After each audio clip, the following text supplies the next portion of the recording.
Hi everyone. Today's video is something that's been brushed under the carpet and I would just like to shed a little bit of light on it again, if that's okay. I'm sure you won't mind.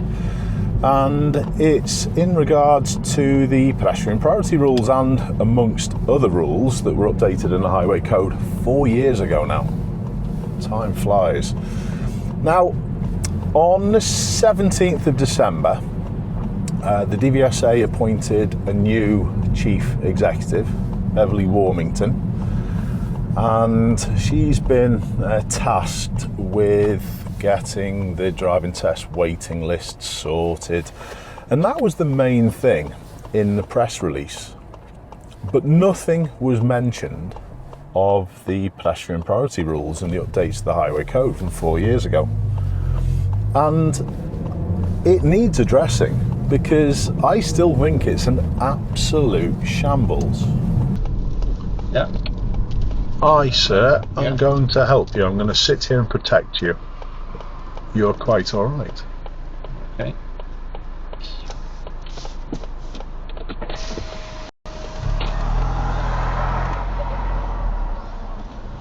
Are you for real, mate?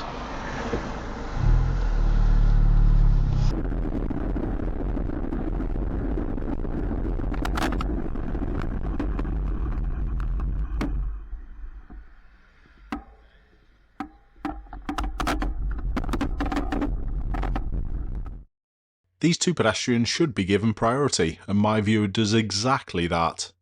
But it's the oncoming vehicle that misinterprets everything. That was nearly an A-pillar moment also.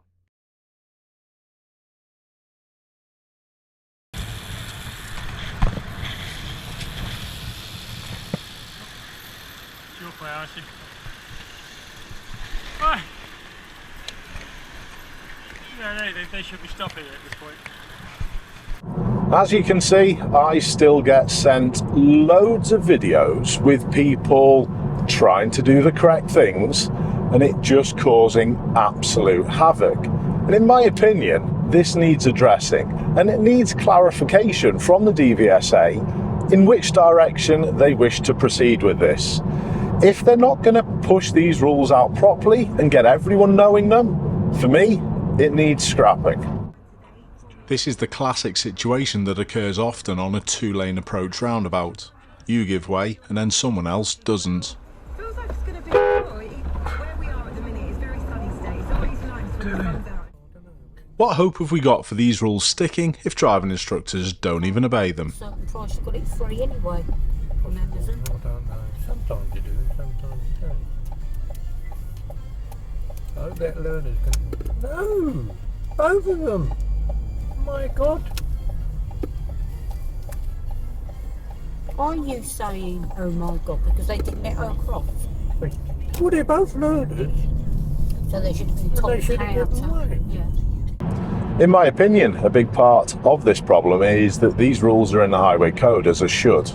Now, don't get me wrong, they could not be a must in every scenario, because there are many situations where literally giving way to a pedestrian at the exit of a roundabout, especially if it's a fast moving one and a fast flowing one, is simply dangerous. I would like to add though, this situation, if I'd have been approaching from behind my viewer, wouldn't have caught me out.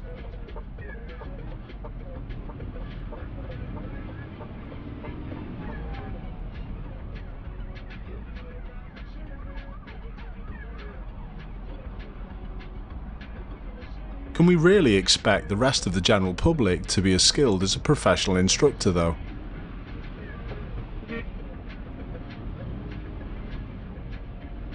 Today's car vertical section shows a Vauxhall Crossland X, or as the report says, an Opel Crossland X, and it hasn't been sold for about 5 years. Straight away the photos show that it has been damaged, just on the front end. That's probably a relatively easy fix, but it does look as though the airbags went off. But the next batch of photos in April 2022 show the vehicle has been repaired. Pretty good job, and all the airbags are back in place. The timeline on this report also continues this strange story. We can see when it was registered, and we can also see when the accident happened in October 2019. But after that is the continuation of this strange situation. It was listed for sale in January 2020, and then it was listed for sale again in 2021.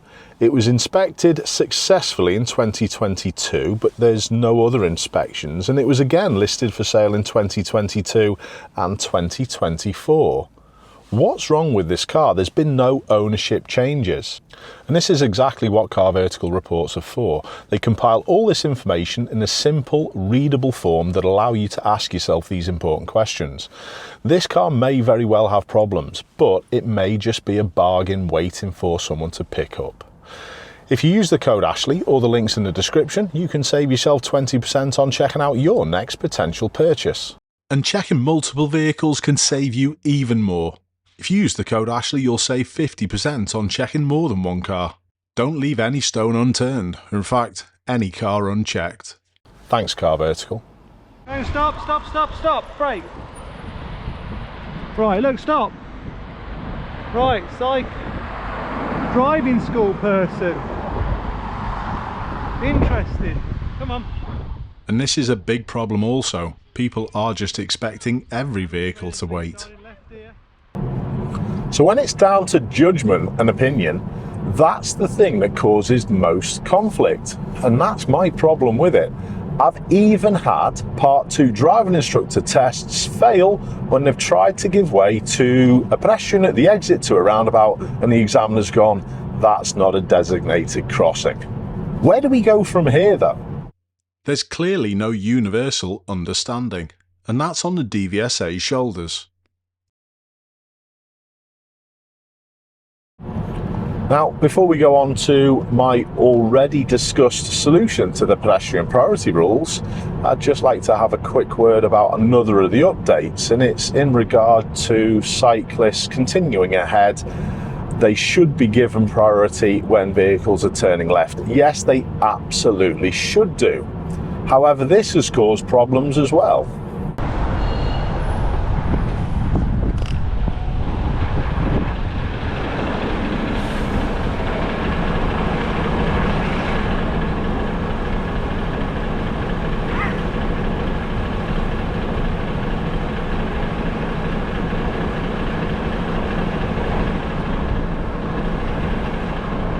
No way, I want to be next to that boss.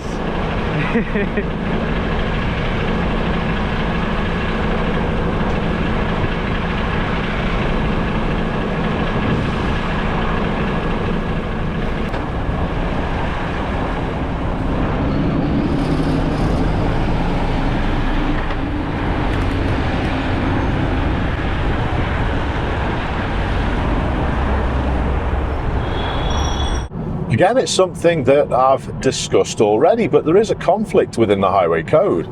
It says that cyclists should be given priority when continuing ahead, but it also says that you shouldn't proceed down the inside of someone when they've got a left signal on. What do you do?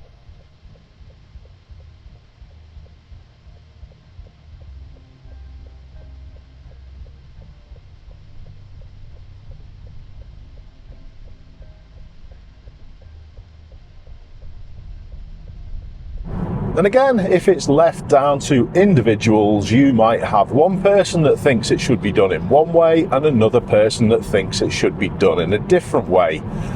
And this is causing issues.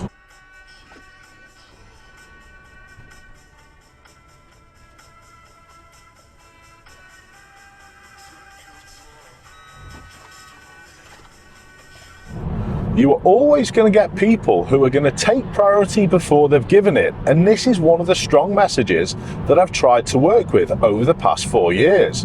But people are still resolute in, no, I've got priority, I'm going.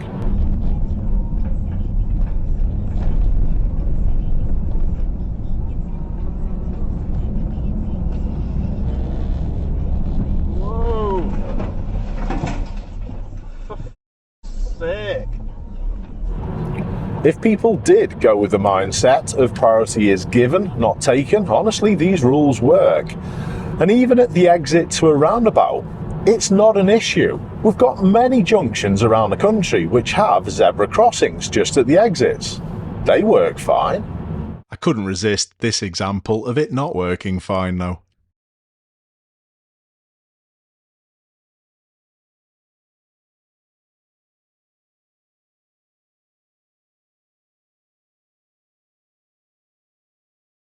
You just need to treat every junction as if it's got markings like this at the entrance or the exit.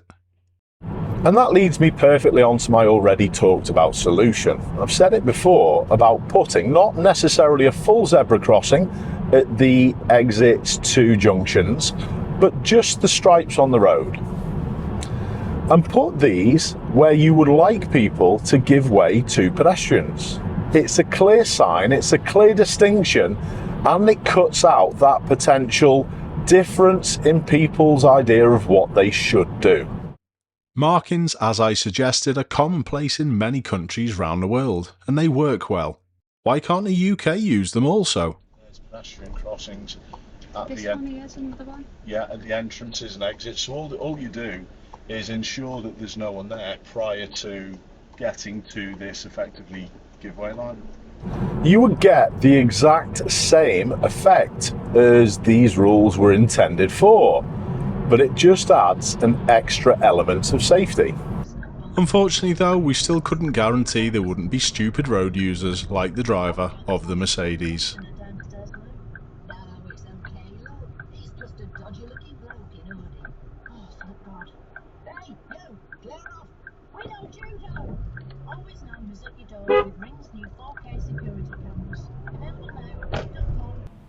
So, Beverly Warmington, the Chief Executive of the DVSA, I wonder whether you could look at this within your tenure.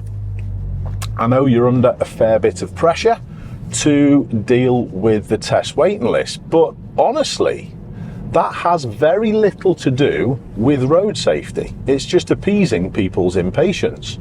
Whereas this scenario is putting people's lives at risk. And at the end of the day, you're the Chief Executive of the Driving and Vehicle Standards Agency. Road safety should be a priority. Thanks for watching, everyone else. Let me know your thoughts. It's about time we got this sorted, don't you think? I'll see you all soon.